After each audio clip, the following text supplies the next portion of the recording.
राजा छोड़ी के गइला तू दुबई हो, दर्द उठता देही में अबही हो। पिया छोड़ी के गइला तू दुबई हो, दर्द उठता देही में अबही हो।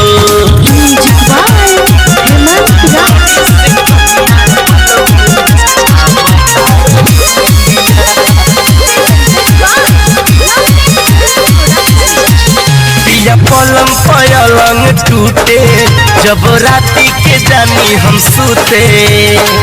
राजा पिया पलंग पलंग टूटे जब राती के जानी हम सूते।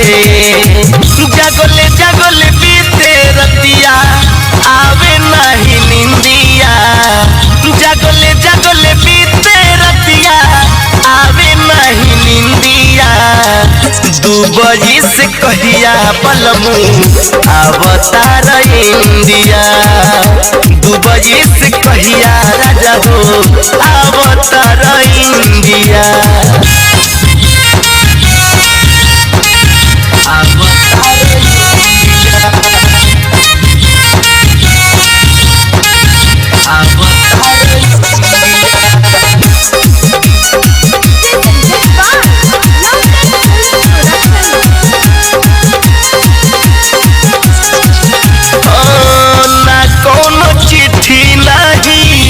भेजला संदेश हो कहे इतना देत बाड़ा राजा जी कलेश हो।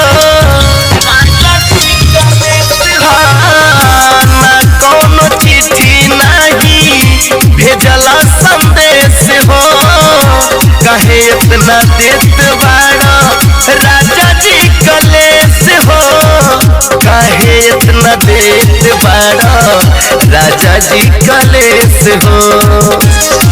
रोज हो जाता बलमु बेकार हमर कोयली सुलहो सिंगार। सट नहीं लीलारा से गिर जाता बिंदिया।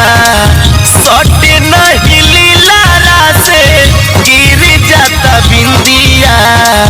दुबई से कहिया बलमू अवतार इंडिया। दुबई से कहिया पियऊ अवतार इंडिया।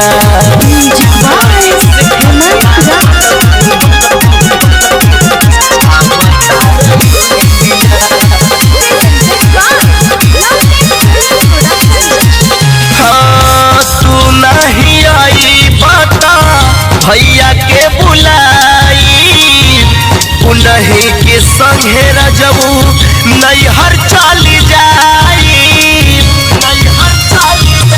हो तू नहीं आई बता भैया के बुलाई। उन्हीं के संगे राजा हो नैहर चली जाई।